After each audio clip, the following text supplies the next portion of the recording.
दोस्तों जय हिंद जय भारत। मैं मदन लाल आज़ाद, संस्थापक संयोजक ठगी पीड़ित जमाकर्ता परिवार और all India bike board taxi union. आज दिनांक 16 अप्रैल 2023 को आपके समक्ष प्रस्तुत हूँ राजधानी दिल्ली से। कुछ खास सूचनाएं, खास समाचार आप सब तक पहुंचाने के लिए आज के इस एपिसोड में चर्चाएं तो कई विषयों पर मैं करूंगा, लेकिन दोस्तों मुख्य रूप से सहारा इंडिया के भुगतान से जुड़े हुए विषय पर आज मैं कुछ कानूनी पहलू आपको बताऊंगा और ये बताऊंगा कि कैसे आप सबका भुगतान होगा। आपको व्यर्थ परेशान होने की आवश्यकता नहीं है। बहुत लोग, कोई सीआरसी का एड्रेस पूछता है, कोई कहता है सीआरसी में करो। एक भाई तो यूँ कह रहा था सीआरसी में कंप्लेन करने में ही 1000 रुपये खर्चा हो रहा है, करो सब। और सहारा इंडिया के महाठग ने भी अपना विज्ञापन दे दिया है तमाम अखबारों में इस विषय पर। भारतीय जनता पार्टी ने अपना एज ए पॉलिटिकल पार्टी एक विज्ञापन जारी किया है इसको लेकर के, लेकिन सहकारिता मंत्रालय से अभी तक कोई विज्ञापन इस किस्म का जारी नहीं हुआ कि कब तक और कैसे इस 5000 करोड़ रुपए का वितरण किया जाएगा, जो सुप्रीम कोर्ट के आदेश पर सेबी सहारा फंड से central registrar multi state credit cooperative society को मिलने जा रहा है। अभी मिला नहीं है वो दोस्तों, ये भी एक बड़ा कंफ्यूजन है। लोगों को लग रहा है कि मिल गया है पैसा, अभी वो पैसा रिलीज़ नहीं हुआ है, आया नहीं है अभी सेंट्रल रजिस्ट्रार के पास। और अभी न सेंट्रल रजिस्ट्रार ने कोई प्रक्रिया तय की है भुगतान की कि कैसे लोगों को आवेदन करना है, कहाँ करना है और कैसे ये पैसा मिलेगा। तो बहुत सारे सवाल हैं लोगों के, बहुत सारे कन्फ्यूजन्स हैं। आज इन्हीं पर चर्चा करेंगे। तमाम लोगों के प्रश्नों का जवाब देने का प्रयास किया जाएगा। सहारा इंडिया के अलावा हम PACL पल्स, टोगो retail marketing, GCA marketing, bike boat, hello taxi, top ride, Samriddhi Jeevan, Sai प्रसाद, साईं प्रकाश, श्री राम, अमृत, गरिमा और Maitreyi, GN dairy, DPLRs, allied, alchemist, कैमुना, Adarsh, Sanjivani, Navjivani, Trinity, Kalpataru, Karmabhoomi, Max, Nexa, Heera gold, NMM जैसी तमाम कंपनीज़ के बारे में चर्चा करेंगे। और जिन कंपनियों के हम नाम नहीं ले पाते हैं, हमारी चर्चा का केंद्र बिंदु वो भी होती हैं, वो भी हमारी बताए हुए सूचनाओं का विश्लेषण करके हमारे बताए हुए मार्ग पर चलकर अपना भुगतान प्राप्त कर सकते हैं दोस्तों। तो चर्चा को आगे बढ़ाने से पहले मैं आप सबसे अनुरोध करूंगा कि जिन साथियों ने अभी तक हमारे YouTube चैनल युगांतर न्यूज़ को सब्सक्राइब नहीं किया है वो इसे सब्सक्राइब ज़रूर कर लें। मेरे इस वीडियो संदेश को ज़्यादा से ज़्यादा शेयर करें, लाइक करें, कमेंट करें दोस्तों पहले मैं खबरें बता देता हूं कुछ मोटी मोटी आपको। और सबसे पहले तो एक बात बता देना चाहता हूं मैं अपने संगठन के लोगों को, जो ठगी पीड़ित जमाकर्ता परिवार के पदाधिकारी हैं, चाहे वो राष्ट्रीय स्तर के हों, चाहे राज्य स्तर के हों, चाहे जिला स्तर के या मंडल स्तर के या तहसील स्तर के। दोस्तों बड़ा घाल चल रहा है मामला। बहुत सारे शत्रुओं की आप पर दृष्टि है। तमाम ठग प्रजाति के, बेईमान प्रजाति के लोग आपके दुश्मन हैं, शत्रु हैं। और जो आपके दुश्मन हैं वो जाहिर सी बात है देश के भी दुश्मन होंगे। तो ये समय आपको सबको सजग रहने का है, सावधान रहने का है। किसी भी व्यक्ति को यदि आप संगठन में कोई पद दे रहे हैं, पोस्ट दे रहे हैं, तो उसकी ठीक से छानबीन कर लें। कोई भी व्यक्ति ऐसा हमारे संगठन में किसी पद पर काबिज ना हो जाए जो किसी ठग कंपनी के प्रति सिंपैथी रखता हो, सद्भावना रखता हो, या कोई ठग कंपनी में काम कर रहा हो किसी में, या स्वयं की उसने कोई छोटी मोटी ठग कंपनी या ठग क्रेडिट कोऑपरेटिव सोसाइटी बना रखी। कई शिकायतें मेरे पास आई हैं कि साहब फलां को बना लिया है, फलां को बना लिया है, वो PPS से ठीक आदमी है, वो सुब्रत का आदमी है, वो PACL वाले निर्मल सिंह भंगू का आदमी है, वो उसका क्या बोलते हैं अपना राशिद नशीम का आदमी है, वो मुकेश मोदी का आदमी है, वो विक्रम सिंह राठौर का आदमी है। तो इस तरह की चीज़ों से दोस्तों सतर्कता बरतना, सावधानी बरतना बहुत ज़रूरी है। भले ही हमारी स्पीड कम रहे, लेकिन ऐसी रहे कि कहीं कोई आपके दामन को जल्दी से दाग ना लग पाए, इसका विशेष ध्यान रखेंगे तमाम साथी। दूसरी एक बड़ी खबर दोस्तों राजस्थान से निकल कर के आ रही है कि टोंक के जिला कलेक्टर साहब ने अनियमित जमा योजनाएं पाबंदी कानून 2019 के अंतर्गत टोंक के ठगी पीड़ितों के भुगतान के दावे लेने आरंभ कर दिए हैं। राजस्थान में अभी तक किसी कंपनी के पीड़ितों के आवेदन नहीं लिए जा रहे थे, केवल multi state credit cooperative societies के पीड़ितों के आवेदन लिए जा रहे थे, जिसमें आदर्श क्रेडिट कोऑपरेटिव सोसाइटी, संजीवनी, नवजीवनी, आपेश्वर, खेतेश्वर, इस तरह की 18-20 क्रेडिट कोऑपरेटिव सोसाइटीज़ थीं। सारा इंडिया की भी चारों सम्मिलित थीं उसमें। उनके आवेदन लिए जा रहे थे बट्स एक्ट के अंतर्गत, लेकिन बाकी जो कंपनी है PACL जैसी या क्यूसॉप जैसी या समृद्धा जीवन जैसी या साईं प्रसाद जैसी, साईं प्रकाश जैसी, गरिमा जैसी, मैत्रेयी जैसी, उनके पीड़ितों के भुगतान के दावे राजस्थान में स्वीकार कहीं नहीं किए जा रहे थे। ये टोंक के साथियों की, हमारे संगठन की एक बड़ी जीत है। हमारे राजस्थान के साथी कल DM साहब को धन्यवाद ज्ञापित करने जाएंगे।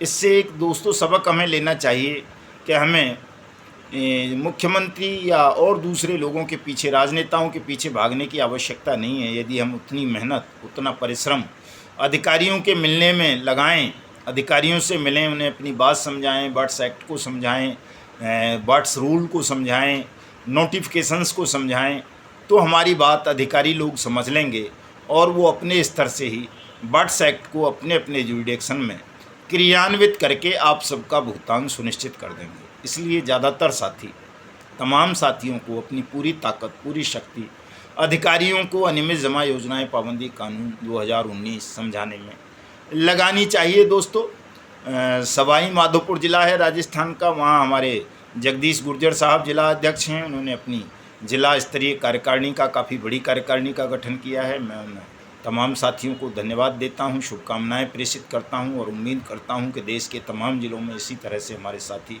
अपनी अपनी जिला स्तरीय, मंडल स्तरीय, तहसील स्तरीय, प्रदेश स्तरीय कार्यकारिणियों का जल्दी से जल्दी गठन करेंगे, ताकि हम अपने लक्ष्य को 2 अक्टूबर 2023 से पहले पूर्ण कर सकें।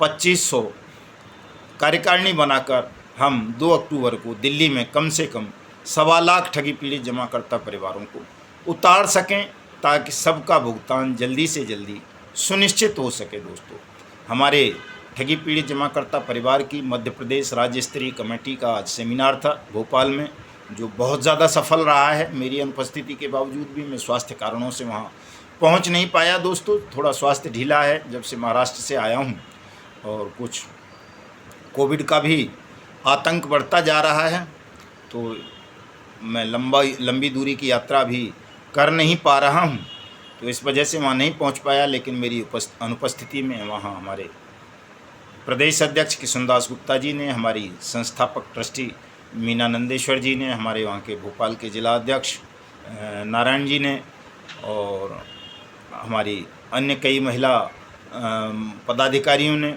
हमारे प्रदेश के उपाध्यक्ष प्रेम मादरे जी ने और तमाम साथियों ने ठीक से उस कार्यक्रम को संपन्न किया और आगे की रणनीति पर काम किया कि किस तरह से पूरे मध्य प्रदेश में हम भुगतान के काउंटर खुलवाएं और कैसे मिशन भुगतान भारत यात्रा कार्यक्रम को आगे बढ़ाकर सबका भुगतान सुनिश्चित कराएं। तो मैं मध्य प्रदेश के साथियों को भी इस अवसर पर बधाई देना चाहता हूं, शुभकामनाएं प्रेषित करता हूं दोस्तों।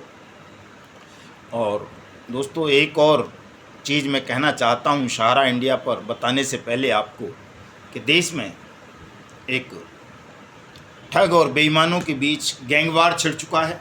आप सबको पता होगी, मैं किसी का नाम नहीं लेना चाहता, क्योंकि कुछ लोगों की भावनाएं आहत हो जाती हैं इस तरह की बातों से। तो मेरा लक्ष्य किसी की भावनाओं को आहत करना नहीं है, लेकिन ये हिंदुस्तान के 42 करोड़ ठगी पीड़ितों के लिए, भारतवर्ष के लिए एक सुनहरा मौका है कि जब ठग और बेईमान आपस में गुत्थम गुत्था हो रहे हैं, तो हमें इस अवसर का लाभ उठाना चाहिए और तमाम जिला कलेक्टर साहिबान से मिलकर जल्दी से जल्दी देश में अनियमित जमा योजनाएं पाबंदी कानून 2019 की अनुपालना सुनिश्चित करवा लेनी चाहिए, सबका भुगतान सुनिश्चित करवा लेना चाहिए, ताकि कल क्या स्थितियां होंगी, हालात भयावह होने की आशंका है कि जिस तरह से गैंगवार छिड़ रहा है देश में, ठग और बेईमान आपस में मारकाट मचा रहे हैं, खूनी संघर्ष एक तरह का छिड़ा हुआ है, वो और ज़्यादा बढ़ सकता है। कोविड की लहर आने वाली हो रही है। खबर चल रही है आज के 50,000 से ज़्यादा रोगी मरीज डेली के हो सकते हैं, तो लॉकडाउन जैसी स्थितियां भी हो सकती हैं। इसलिए हमें अभी से सतर्क और सावधान रहने की ज़रूरत है दोस्तों।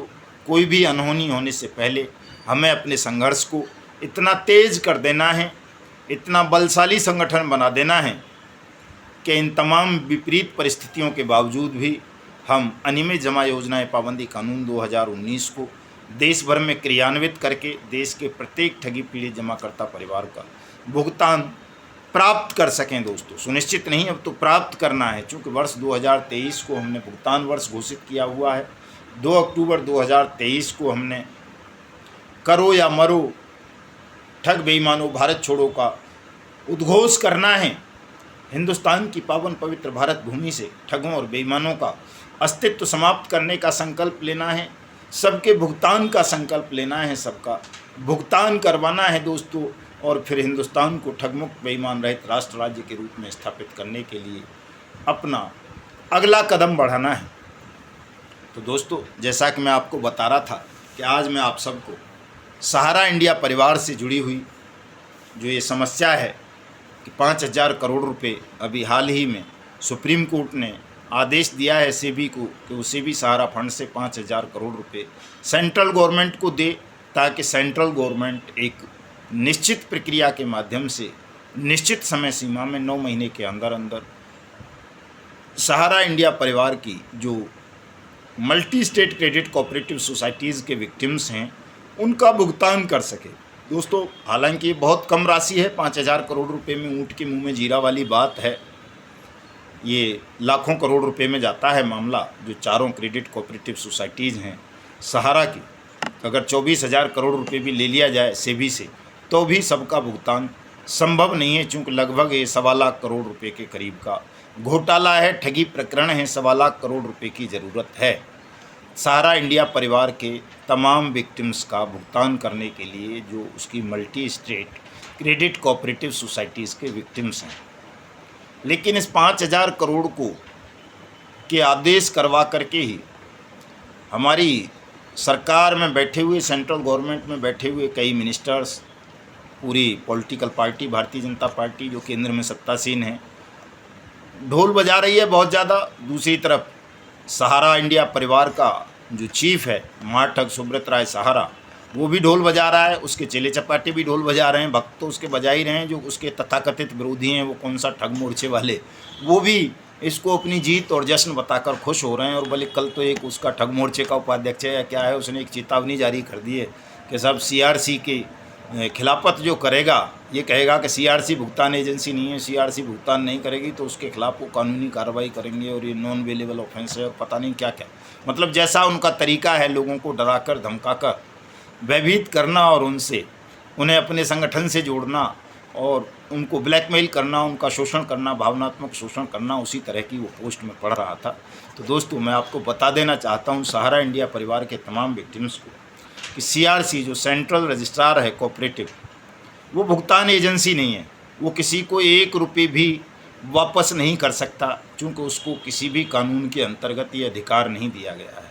वो केवल रजिस्ट्रीकरण एजेंसी है। वो किसी भी multi state credit cooperative society को रजिस्टर्ड करते हैं, उनका इतना सा काम है।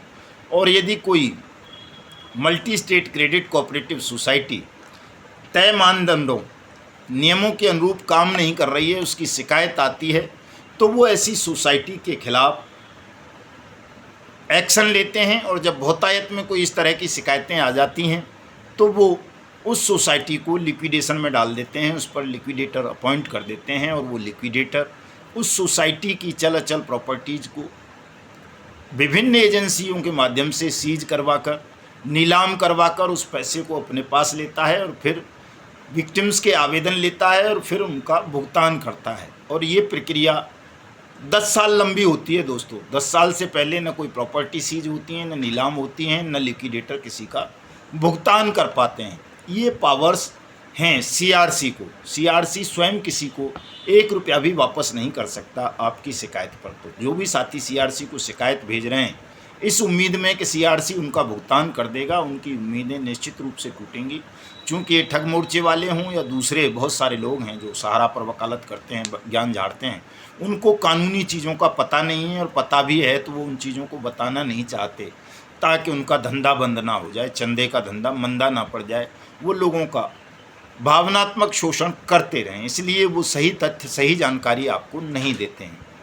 तो जब तक सीआरसी सहारा इंडिया परिवार से जुड़ी हुई चारों multi state credit cooperative societies पर लिक्विडेटर अपॉइंट नहीं कर देता, तब तक आपकी भुगतान की प्रक्रिया आरंभ नहीं हो सकेगी। भुगतान की प्रक्रिया लिक्विडेटर ने तय करनी है दोस्तों, और पहले लिक्विडेटर अपॉइंट होंगे चारों पर अलग अलग, चारों के अलग अलग एड्रेस होंगे, चूँकि चारों अलग अलग रजिस्टर्ड पतों पर रजिस्टर्ड है।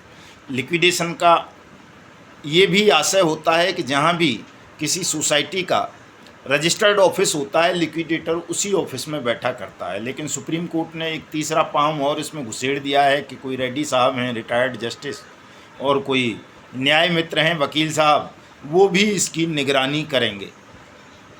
तो संभावना ज़्यादा यही है कि जिस तरह से 2012 का आदेश सुप्रीम कोर्ट का 6 महीने का ही, वो तो 90 दिन का था, 9 महीने का नहीं था, वो आज तक कंप्लीसन नहीं हुआ है, और सुप्रीम कोर्ट पूछ भी नहीं सका है कि भाई क्यों मेरे आदेश को अनुपालना नहीं हुई।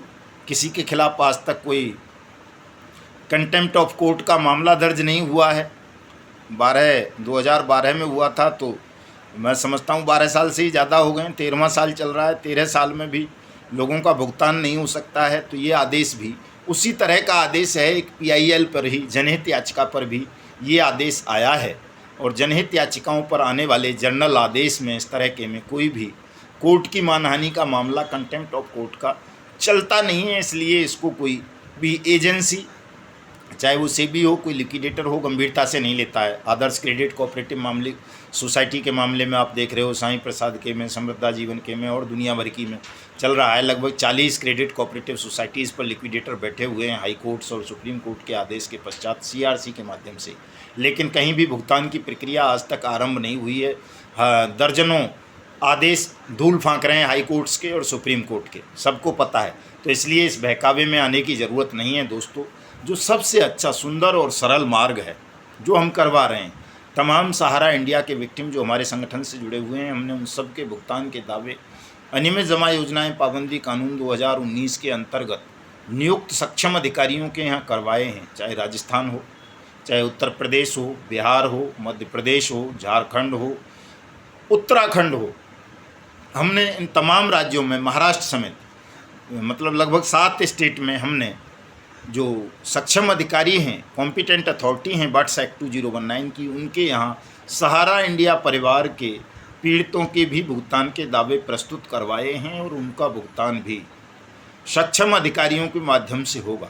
तो ये जो 5,000 करोड़ रुपए सेबी फंड से सेंट्रल गवर्नमेंट को आने वाला है दोस्तों, तो उसमें हम पत्र भी लिखने जा रहे हैं सेंट्रल गवर्नमेंट को कि जब आपने बट्स एक्ट 2019 बनाया है, उसे पूरे देश भर में लागू किया है, और उसमें ये प्रोविज़न किया गया है कि जो मल्टी स्टेट स्कैम्स होंगे, ठगी प्रकरण जो बहुराज्यीय होंगे, उनमें सेंट्रल गवर्नमेंट बट्स एक्ट 2019 के तहत सक्षम अधिकारी अपॉइंट करेगी। वहाँ लोग आवेदन करें, और 180 दिन के अंदर उनकी जमा राशि का 3 गुना पैसा सेंट्रल गवर्नमेंट द्वारा नियुक्त बट्स एक्ट अथॉरिटी उनका पेमेंट करे, उनका भुगतान करे, उनकी जमा राशि का 3 गुना तक। चूँकि सहारा इंडिया डिफ़ाल्टर है, बार बार डिफ़ॉल्ट करता है, बार बार ठगी करता है। 2012 से तो सुप्रीम कोर्ट के सामने और सेबी के सामने ही ठगी करता आ रहा है वो, तो उस पर बट्स एक्ट 2019 के तमाम नियम, तमाम एक्ट, तमाम धाराएं पूरी तरह से लागू होती हैं। इसलिए मैं दोस्तों सहारा इंडिया परिवार के तमाम ठगी पीड़ितों से अनुरोध करना चाहूँगा कि अपने ध्यान को केंद्रित करो, जल्दबाजी बिल्कुल मत करो। जल्दबाजी करोगे तो फिर से ठगे जाओगे। एक राजस्थान का है कोई, और कई लोग हज़ार रुपये लेकर के सीआरसी में शिकायत करवा रहे। अरे भले आदमी, सीआरसी में शिकायत तो फ्री में हो जाती है, ऑनलाइन भी हो जाती है, वो तो स्पीड पोस्ट से हो जाती है। आप जो है अपने एडीएम के यहाँ करो जा कर के, वहाँ भी फ्री में होती है। किसी को कोई पैसा देने की शिकायत करने के लिए आवश्यकता नहीं है। हाँ, कहीं आपको बहस करवानी है, क्रॉस एग्जामिनेशन होना है, कहीं कुछ ऐसी बात होनी है, तो वहाँ आप अपना थ्रो एडवोकेट या थ्रो जो है अपने रिप्रेजेंटेटिव के अपनी बात कह सकते हैं। वो जो भी आपसे फाइल चार्ज या फीस लें, 150-200 रुपये, इतना पैसा देने की आवश्यकता नहीं है दोस्तों। और ये जो पैसा है आपका, ये जो भुगतान है, इसके दो ही रास्ते हैं। लिक्विडेशन में सोसाइटी जा रही हैं, लिक्विडेटर के माध्यम से आपका पैसा 10 साल से पहले नहीं मिलेगा। जो CRC वाली प्रक्रिया है वो मैंने पहले बता चुका हूँ। लेकिन ये जो बार्ट्स एक्ट 2019 वाली प्रक्रिया है, ये बहुत सरल है। इसमें तो 180 दिन में तो ट्रायल कंप्लीशन का समय है और 7 दिन से लेकर 30 दिन के अंदर भुगतान का समय है। अगर सक्षम अधिकारी के नोटिस पर 30 दिन के अंदर अंदर आपका भुगतान कर दे सहारा परिवार तो ठीक है, नहीं करेगा तो उसकी प्रॉपर्टीज़ को कुर्क करेंगे, सीज करेंगे, उसके संचालकों को दंडित किया जाएगा, आपका भुगतान किया जाएगा 180 दिन के अंदर अंदर। ये नियम है इस कानून का। इसमें कोई बहुत ज़्यादा फारसी का आंक नहीं है जिसे पढ़ने की ज़रूरत हो। आप लोग गूगल से इसको डाउनलोड कर सकते हो। आवेदन फॉर्म आप गूगल से ही ले सकते हो। बार्ट्स एक्ट 2019 के तहत भुगतान का दावा आप गूगल पे सर्च करेंगे तो बहुत सारे फॉर्मेट आ जाते हैं, नहीं तो मदन लाल आज़ाद सर्च कर लोगे तो आ जाते हैं। मेरी फेसबुक आईडी पर मैं तीसरे चौथे दिन डालता रहता हूँ, मदन लाल आज़ाद नाम से है, उसे फॉलो कर लो, उस पैसे ले सकते हो। मेरा ट्विटर हैंडल है युगांतर न्यूज़ के नाम से, वहाँ से आपको मिल जाएगा। ये बहुत सारे ऑप्शन आपके पास हैं जहाँ से आपको निःशुल्क भुगतान के दावे का प्रपत्र मिल सकता है और आप उसे भरकर अपने नज़दीकी सक्षम अधिकारी के यहाँ प्रस्तुत करके अपना भुगतान प्राप्त कर सकते हैं। बहुत ज़्यादा झमेले में पड़ने की ज़रूरत नहीं है। बहुत ज़्यादा झमेलों में पड़ोगे, पैसा भी खर्च होगा, समय भी नष्ट होगा, मानसिक तनाव बढ़ेगा और भुगतान भी प्राप्त नहीं कर सकोगे दोस्तों। ठगों और उनके दलालों के बहकावे में आने की आवश्यकता नहीं है। आप संयम के साथ ठीक ढंग से प्रॉपर वे में कानूनी कार्रवाई करें। कानून बन चुका है, कानून का पालन सबको करना होगा। बार्ट्स एक्ट 2019 देश के प्रत्येक ठगी पीड़ित को भुगतान की गारंटी का अधिकार देता है। आप देख रहे होंगे कि जो लोग कानून का पालन नहीं करते उनका क्या असर हो रहा है। कल ही देखा है प्रयागराज में या नहीं, ये होना है सबके साथ। मैं चेतावनी बता रहा हूँ, भविष्य बता रहा हूँ हिंदुस्तान का आपको, कि जो भी कानून का पालन नहीं करेंगे, कानून की अवमानना करेंगे, तो भले ही कानून उन्हें दंड ना दे सके, लेकिन वो जो सबको दंड देने के लिए बैठा है, सब पर नज़र रखता है, जो सबसे बड़ा न्यायाधीश है, उसके दंड से आज तक न कोई बचा है न बचेगा। तो भले ही कानून से कोई बच जाए, कानून की अवमानना करने वाला, लेकिन ईश्वर के दंड से कोई नहीं बच पाएगा, सबको दंड मिलेगा। और बार्ट्स एक्ट 2019 की अवहेलना करने वालों को तो निश्चित रूप से दंड मिलेगा, कोई भी नहीं बचेगा। चाहे वो शासन की कुर्सी पर बैठा है, प्रशासन की पर बैठा है, न्यायाधीश की कुर्सी पर बैठा है, या कोई फिर उद्योगपति हो या ठग हो या बेईमान हो, कोई माफिया हो, जो भी अनियमित जमा योजनाएं पाबंदी कानून 2019 की अनुपालना नहीं करेंगे, इसकी अवहेलना करेंगे, उनको निश्चित रूप से दंड मिलना है दोस्तों। और ये बहुत जल्दी मिलना है, कोई बहुत ज़्यादा देरी अब नहीं रही है, इसलिए घबराने की, तनाव लेने की आवश्यकता नहीं है। आप सब सादर आमंत्रित हैं हमारे YouTube चैनल युगांतर न्यूज़ से जुड़ने के लिए, हमारे ट्विटर हैंडल युगांतर न्यूज़ को फॉलो करने के लिए, मेरी फेसबुक आईडी मदन लाल आज़ाद को फॉलो करने के लिए, और हमारे संगठन ठगी पीड़ित जमाकर्ता परिवार में सम्मिलित होने के लिए आप सबका स्वागत है, सादर आमंत्रित हैं।